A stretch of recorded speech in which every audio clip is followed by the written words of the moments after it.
before he moved to Metropolis and started waging a never-ending battle for truth, justice, and the American way as a grown-up Superman, Clark Kent patrolled the skies of Smallville as Superboy. And if you had any doubt, rest assured that his younger days were every bit as weird as his adult life. His best friends were from 1,000 years in the future, his girlfriend occasionally turned into a horrifying giant insect, and he had a super-powered dog who had his own canine arch-nemesis.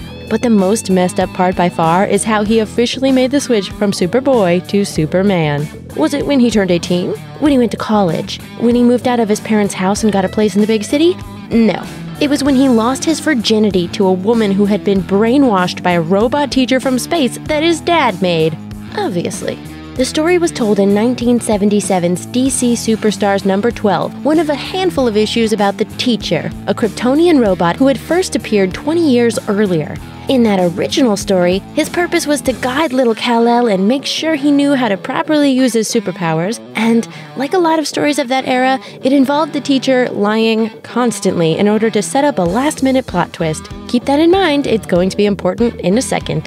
When he returned for this story, the Teacher went way too far by getting one of Superboy's classmates involved. Her name was Misty, a genius with an IQ of 220 who was able to figure out Clark's secret identity through handwriting analysis.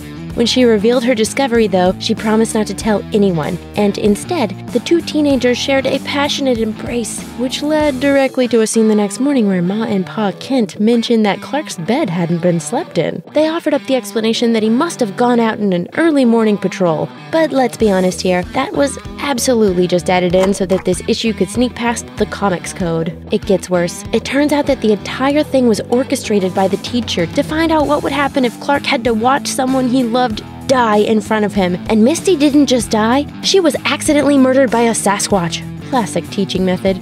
Clark managed to avoid the temptation to take revenge on Bigfoot, and the Teacher determined that he was ready to be called a man. The good news is that Misty's death was faked, but the bad news is that she was essentially being mind-controlled through the whole relationship, including her long night with Clark. Once the Teacher had no more need of her, he erased her memory and sent her on her way. Readers weren't quite so lucky, but needless to say, this story was never mentioned again. Thanks for watching. Click the grunge icon to subscribe to our YouTube channel. Plus, check out all this cool stuff we know you'll love too.